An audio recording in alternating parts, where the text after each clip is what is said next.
Bonjour à tous, on se retrouve pour une nouvelle vidéo. Globalement, si je vous parle de Tokyo et plus dans l'ensemble du Japon, il y a de fortes chances que vous pensiez d'abord à ça, ou encore à ça, ou encore à ça.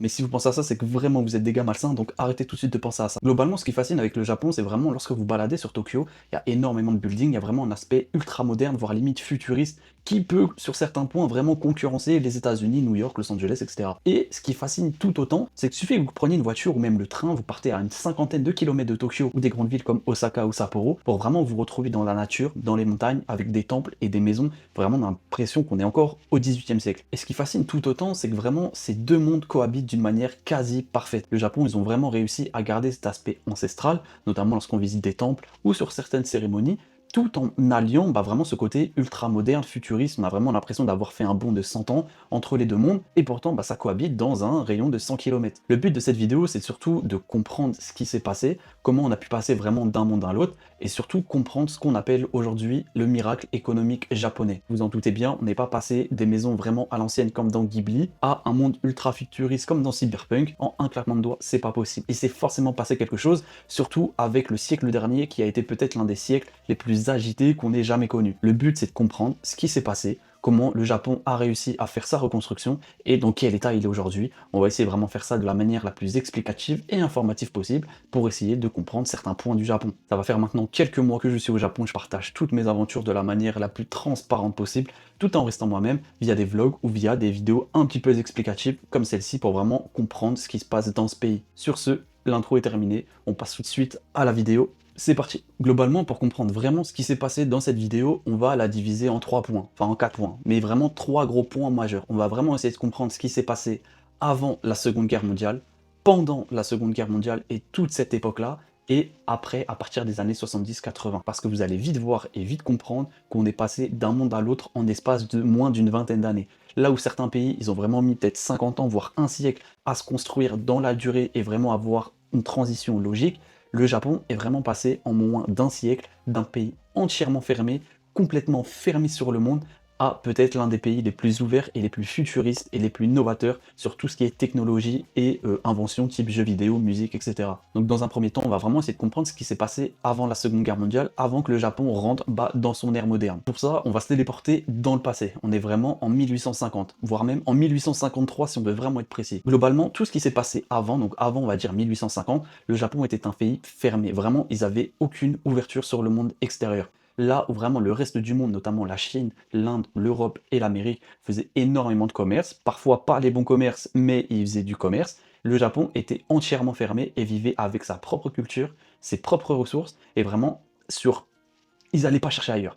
Peut-être sur certains points, et encore c'était très contrôlé, il y avait vraiment une poignée de personnes qui avaient le droit de quitter le pays. Globalement, un Japonais qui quittait le pays de quelque manière que ce soit, il était considéré comme un traître et il n'avait plus du tout le droit de revenir au Japon. Ça n'existait pas trop, les transavia, ça n'existait pas, les road trips, je vais faire un tour du monde, j'ai besoin de me retrouver sur moi. Non, non, non, non, tu restes au Japon et tu ne quittes pas le pays. Donc ça veut dire que la plupart des Japonais n'avaient comme langue que le japonais et n'avaient comme culture que le Japon. Ils connaissaient pas trop le monde extérieur, worldwide, il n'y avait pas la radio, pas la télé déjà à l'époque, donc pour eux, le Japon, c'était la seule terre qui existait sur cette planète. De temps en temps, ils avaient des livres, ils pouvaient voir vite fait ce qui se passait et tout, mais globalement, tout était ultra contrôlé. Vraiment, le shogunat est vraiment l'empereur de l'époque, il contrôlait tout.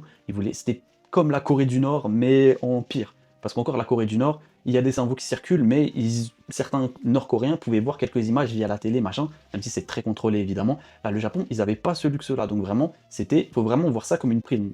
Pour ceux qui ont vu One Piece, c'était Wano Kuni, voilà, c'est exactement la même chose. Globalement, c'était comme ça jusqu'en 1853. Sauf qu'à partir de 1853, il y a un pays qui vont beaucoup revenir. Franchement, ce pays-là, il va beaucoup revenir dans cette vidéo, c'est évidemment les USA, l'Amérique. Les États-Unis, en fait, ils en ont marre, parce qu'en fait, le Japon, c'est un pays qui est vraiment stratégiquement trop bien placé. C'est vraiment juste à côté de la Chine, mais c'est vraiment juste avant, c'est pas loin de la Russie, et en fait, globalement, ça contrôle tout l'Asie de l'Est. Et les États-Unis, ça les saoule un peu de pas faire de business avec eux, sachant qu'ils ont énormément de ressources. Du coup, ce qu'ils ont fait, c'est qu'ils ont fait de la manière la plus diplomatique possible.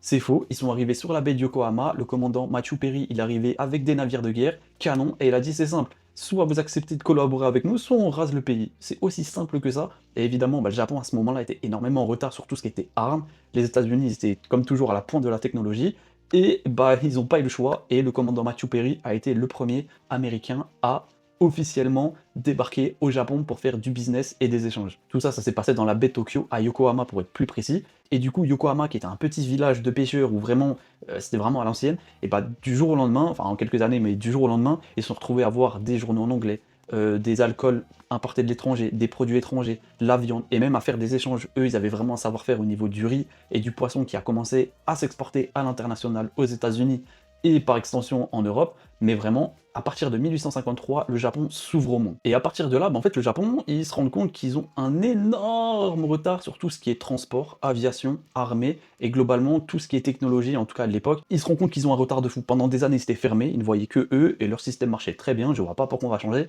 Là, d'un coup, ils s'ouvrent, et bah, ils se rendent compte en fait qu'ils ont énormément de retard. Du coup, vraiment, à partir des années 1860 jusqu'au XXe siècle, et bah, le Japon, ils vont tout faire pour rattraper ce retard-là. Et en fait, vraiment, la mentalité japonaise, c'est qu'ils sont trop intelligents, ils sont trop smart. C'est une mentalité Kaizen, et pour le coup, c'est vraiment une vraie mentalité Kaizen, rien à voir avec Inox Tag, c'est toujours faire plus, toujours être à la pointe. Et en fait, ce qui est fort avec les Japonais, c'est que je pense que c'est dans leur gène, j'ai pas d'explication, mais en fait, ils savent faire des trucs très bien, très basiques, mais très bien. Et du coup, ce qui fait qu'en quelques années, là où peut-être certains pays auraient mis quelques siècles, et ben le Japon, en quelques décennies, ils vont réussir à rattraper tout leur retard. Et à partir de là, on rentre tranquillement au XXe siècle et à l'ère moderne, pré-moderne du Japon. Globalement, le début du XXe siècle, donc à partir de 1900, il s'est passé 2-3 événements, peut-être que vous en avez entendu parler, peut-être si je vous dis Première Guerre mondiale, 14-18, peut-être que vous connaissez pas, mais en tout cas, il s'est passé peut-être, en tout cas à l'époque, la plus grosse guerre mondiale, je sais pas comment dire, mais en tout cas la plus grosse guerre, en tout cas l'événement majeur, c'était ça. Et là où en fait tous les yeux ils étaient concentrés sur l'Europe, notamment la France, l'Allemagne, l'Angleterre, etc. Tous les yeux étaient concentrés là-dessus, et les Japonais se sont dit hé hé, et si nous aussi on commençait à aller étendre notre pouvoir. En fait, ce que le Japon voulait à ce moment-là, en tout cas l'Empire voulait, c'est étendre son influence, donc sur tout ce qui était Corée, Chine, et toutes les îles, Indonésie, Malaisie, enfin Taïwan, tout ce qui se passe par là, ils se sont dit on va étendre notre pouvoir pour nous faire un empire asiatique puissant. Officieusement, ils voulaient juste avoir le contrôle sur toute la baie de l'Asie de l'Est. Ils se sont dit nous aussi on va aller conquérir tout le monde, donc annexion de Taïwan, sur pas mal d'îles aussi indo-malaisiennes. Ils ont réussi à prendre aussi une partie de la Corée, une partie du nord de la Russie, enfin de l'est de la Sibérie, enfin vous avez compris, au nord du Japon. Au nord du Japon, ils ont réussi à prendre un peu des terres aux Russes et un petit peu en Chine. Et ils ont été peut-être un peu trop gourmands. En fait, ça s'est vu. T'aurais pris 2-3 îles, bon, personne n'aurait calculé. Là, ils ont vraiment voulu prendre tout. Et le problème, c'est que, bah, à force d'être trop gourmand, et bah, à un moment donné, tu finis par tomber dans le ravin. Et ça, les Japonais, ils vont vite le comprendre. Parce qu'à partir des années 30, là où le Japon avait réussi à étendre son influence, notamment en Corée, avec l'annexion de la Corée, de Taïwan et du parti de la Chine, et ben en fait, le Japon, ils vont se faire pas mal d'ennemis, parce que les autres pays vont se dire, pourquoi tu commences à venir un peu trop sur nos terres? Et du coup, ça va mener à une guerre avec notamment la Chine, qui va mener à plusieurs pertes militaires de soldats, d'hommes et toutes les horreurs de la guerre, et ils vont aussi fortement s'embrouiller avec le reste des populations locales, donc du coup ils vont perdre toute l'influence qu'ils avaient pu gagner. Globalement tout cet épisode là je voulais vraiment vulgariser au maximum, mais ce qu'il faut comprendre c'est que le Japon rentre en guerre avec toute une partie de l'Asie de l'Est, et malheureusement, c'est ce qui va petit à petit mener à leur chute. À partir des années 40, il s'est passé un deuxième événement, peut-être que vous êtes passé à côté, si c'est le cas, je me demande vraiment dans quelle grotte vous vivez, mais 39-45, il y a la Seconde Guerre mondiale. Et le Japon a eu la fascinante idée de s'allier avec l'Allemagne et l'Italie. Donc l'Allemagne nazie et l'Italie fasciste. Donc pas les meilleurs copains du monde, je sais pas, peut-être ils ont vu une croix, ils se sont dit eh, nous aussi on a la même, venez, non, je sais pas ce qui leur est passé par la tête, mais le Japon s'allie à l'Allemagne et à l'Italie. Et ce qui va mener petit à petit donc à se faire des ennemis, notamment les États-Unis, et tout globalement le bloc de l'OTAN, les États-Unis, la France, l'Angleterre. Mais France, Angleterre, ils vont pas vraiment rentrer dans ce débat-là. Ce qui va vraiment venir causer la chute du Japon, c'est ce qu'on a appelé l'attaque de Pearl Harbor. Pearl Harbor, Pearl Harbor. C'est compliqué à dire en vrai. Et mon accent, il s'est toujours pas amélioré. Bref, le Japon attaque la base militaire des États-Unis, et bah ça va pas plaire aux Américains. Les Américains disent qu'est-ce que vous êtes en train de faire? Et ça vous a pas suffi, Yokohama, Matthew Perry, tout ça là? Du coup, les États-Unis rentrent directement en guerre face au Japon, et c'est ce qui va mener à un bombardement de masse. Les États-Unis, ils vont raser le Japon, et ils vont aller larguer de bombes nucléaires au Japon, Hiroshima et Nagasaki. Mais en fait, souvent, nous, d'un point de vue européen, on pense qu'il y a eu que ça. que ça, c'est un grand mot. Ils ont littéralement fait l'impensable, ils ont vraiment fait peut-être la plus grosse dinguerie militaire de toute l'histoire de l'armée militaire. Ils ont largué 2 bombes nucléaires. Il faut savoir qu'il y a eu très peu de bombes nucléaires qui ont été larguées dans l'histoire militaire. Il y en a eu 2, Nagasaki, Hiroshima. Mais souvent, on a à tort à penser qu'il s'est passé que ça. Non, les États-Unis, ils ont rasé le Japon. Quand je dis ils ont rasé, ça veut dire que des villes comme Tokyo n'existaient quasiment plus. Tout ce qui se passait aux alentours de ça n'existait plus. Ils ont vraiment tout détruit. Voilà, et c'était un champ de ruines. Et pour couronner le tout, 2 bombes nucléaires, histoire de dire plus jamais. Ce qui a malheureusement causé des millions et des millions et des millions de morts, de blessés et des millions de Japonais totalement traumatisés. Parce que ce qui s'est passé, c'est un truc de fou. Surtout que les Japonais n'avaient rien demandé de base. Et à partir de là, le Japon a touché le fou. Le Japon n'a plus d'alliés en Asie. Le Japon n'a plus d'alliés, notamment des États-Unis à l'époque. L'Allemagne, l'Italie perdent, donc le Japon n'a plus rien. Le Japon est seul au monde, et le Japon est à ça de disparaître de l'histoire. Vraiment qu'on se rend compte qu'à ce moment-là, le Japon, donc on est en 1945, le Japon à ça de la faillite. À ça, on n'aurait peut-être jamais connu Dragon Ball Z et One Piece. Il faut vraiment se rendre compte que le Japon, à ce moment-là, a touché le fond. Mais quand tu touches le fond, tu peux pas descendre plus bas. Donc au mieux, tu peux que remonter. Et ça, le Japon, ils vont vite en prendre conscience. Après la Seconde Guerre mondiale, il y a un autre événement qui s'est passé. Et effectivement, ce siècle-là était très mouvementé. C'est ce qu'on a appelé la guerre froide. Donc globalement, c'est États-Unis contre la Russie. Voilà. On connaît tous l'histoire de la guerre froide. Mais en fait, le Japon va avoir peut-être malgré lui un rôle. Le Japon a 2 avantages. Le Japon est un pays qui est en ruine, qui a été détruit par les Américains, donc qui n'a plus de force, plus d'alliés, mais le Japon est proche de la Russie. Et ça intéresse fortement les Américains. Le but des Américains, c'est pas de venir envahir le pays, non, le but des Américains, c'est d'en faire une démocratie stable. Donc ça veut dire qu'à partir des années 50, donc entre 1945 jusqu'aux années 60, donc vraiment dans les années 50, les Américains vont venir s'installer au Japon et aider à reconstruire le pays, en faire une économie stable, à tout reconstruire à niveau usine, refaire de nouvelles habitations, de nouveaux bâtiments et en faire un nouveau pays formaté au format américain. Je ne sais pas si ça se dit ce que je viens de dire, mais en tout cas ils veulent en faire un Amérique en Asie. Donc à partir de là, les Américains, ils vont venir, après avoir tout rasé, ils vont venir un peu en super-héros, en mode « ne vous inquiétez pas, c'est l'Amérique, on va tout reconstruire. Ne vous inquiétez pas, on s'occupe de tout. » Juste après, bon, on va faire copain, vous inquiétez pas, on a du business à faire, sachant qu'il y a la Russie qui est juste au-dessus, nous ça nous intéresse, ne vous inquiétez pas, on s'occupe de tout. On est les Américains, on vient vous sauver. Et globalement, à partir de là, le Japon commence sa mutation moderne. Il y a une nouvelle constitution qui est faite, un nouveau parti démocratique, l'empereur qui est en place n'a plus qu'un rôle au même titre que la reine Elisabeth, puisqu'il y a vraiment un gouvernement qui est fondé. L'empereur, il est juste là pour le côté ancestral, mais il n'a plus la même emprise, et en tout cas la même fonction politique qu'à l'époque. Il y a vraiment un gouvernement, et c'est vraiment une démocratie moderne, telle qu'on l'entend en Occident, qui commence à se former au Japon. Le yen se stabilise, avec plusieurs plans économiques qui sont mis en place et plusieurs réformes, histoire d'éviter que le Japon crash juste après la reconstruction. Donc il y a vraiment tout qui est mis en place par les Américains au format américain. Est-ce que c'est bien ou pas? Je sais pas. En tout cas, ça porte très vite ses fruits. Au début des années 50, il y a une nouvelle guerre qui démarre entre la Corée du Nord et la Corée du Sud. La Corée du Nord qui est essentiellement communiste et la Corée du Sud qui est un peu plus démocratique. Les États-Unis, ça les intéresse aussi un petit peu fortement vu qu'ils veulent vraiment étendre aussi leur soft power au niveau de la Corée. Le Japon devient vraiment une base logistique pour les États-Unis pour un peu régler les conflits qu'il y a un peu là-bas, comme les États-Unis ont toujours voulu faire depuis globalement les années 1900. L'économie du Japon fait x2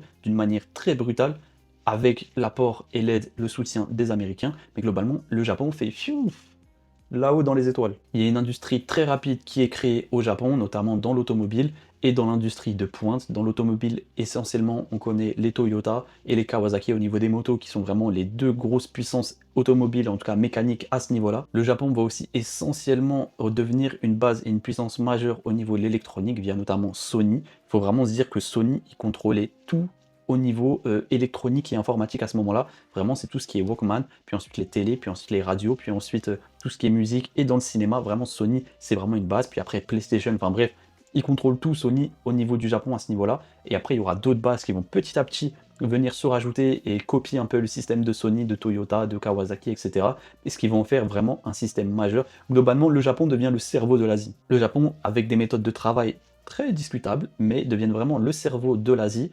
Et tout ce qui sort en fait de la tête des Japonais, ça touche de l'or. Vraiment, les Japonais, dès qu'ils pensent à un truc, ça marche. Je sais pas comment ils font, mais ça marche. Ce qui fait que le Japon devient fiable. Et ça va intéresser énormément tout ce qui se passe en Europe et aux États-Unis. Et le Japon va petit à petit devenir la seconde puissance mondiale au niveau économique et au niveau de l'industrie. et à tel point que parfois ça fait vraiment peur aux États-Unis, notamment sur tout ce qui est industrie de pointe. À partir de là, Tokyo, Osaka explose. Tokyo devient vraiment l'une des plus grosses mégalopoles du monde. Osaka, pareil, alors que vraiment Osaka en 1945, c'est un champ de ruines, il y a 4 patates et 2 carottes qui poussent.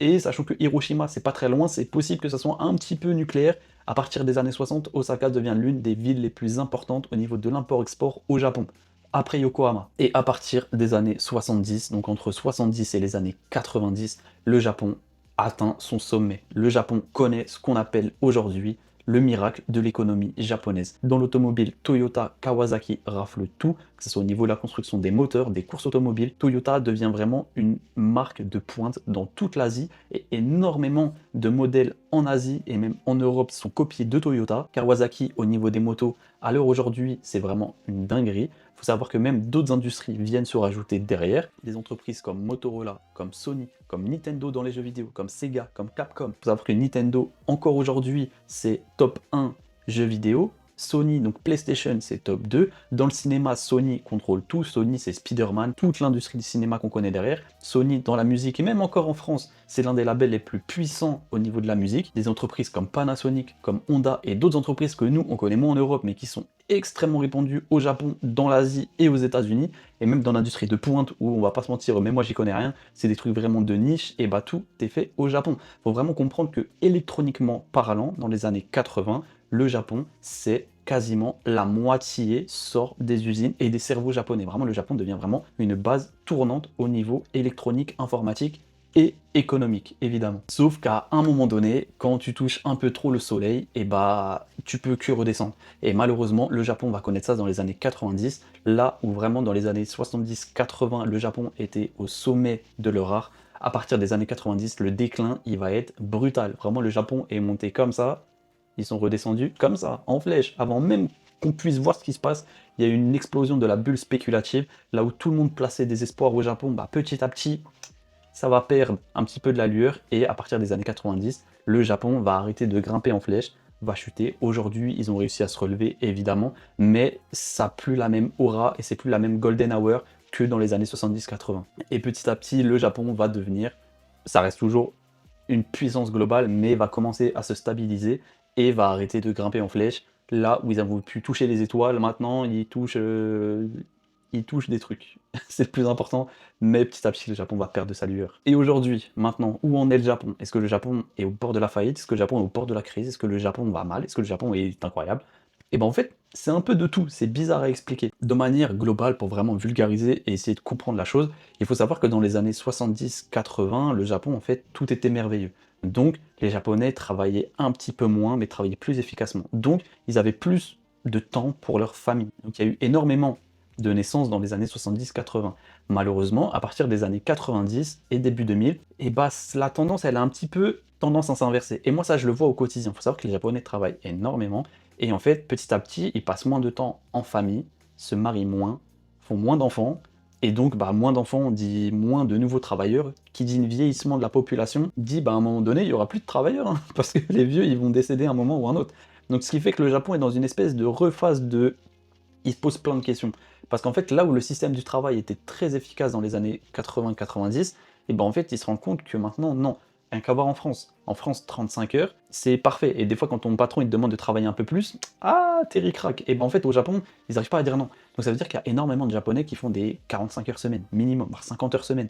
Du coup, bah, ils passent moins de temps avec leur femme, ils ont moins de temps d'en trouver une, ils ont moins de temps de faire des enfants, et les enfants ça coûte cher, et du coup, bah, en fait, ils sont dans un cercle vicieux où bah, il n'y a plus d'enfants en fait qui naissent.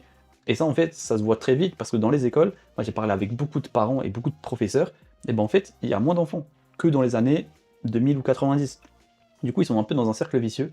Il y a des réformes de travail qui sont en train de se mettre en place. Il y a aussi pas mal de sensibilisation au niveau des méthodes de travail qui sont mises en place. Mais globalement, le Japon est dans une phase de transition. Même eux, ils sont pas sûrs, ils se posent pas mal de questions et bah, ils font tout pour éviter d'arriver au bord de la falaise et être au pied du mur. Et c'est soit tu sautes, soit bah, malheureusement, et bah, il n'y aura plus personne pour sauver. Ça reste un modèle de réussite, un modèle d'adaptation qui est immense. Et en fait, c'est pour ça, en vrai, ça me choque même pas en vrai. Le Japon, ils ont réussi à se relever 3-4 fois, c'est pas une fois de plus qui vont leur faire peur. Le Japon, en vrai, a les armes dans leur gène pour parer à n'importe quelle situation. Pour conclure cette vidéo, et ben en fait, on se rend compte que le Japon, c'est un pays qui a vraiment connu des hauts et des bas. Et encore, là, j'ai pas mis dans l'équation tout ce qui est tremblement de terre, catastrophe naturelle, parce que le Japon aussi en a énormément connu. J'ai volontairement pas voulu mettre ça dans l'équation. Le but, c'était vraiment de comprendre ce qui s'est passé au niveau historique du Japon, avec notamment l'influence américaine et les erreurs du passé. Le but, c'est vraiment de comprendre et peut-être essayer de voir dans quelques années où est-ce que ça va nous mener. Et aussi, ça permet aussi de comprendre un petit peu la mentalité japonaise.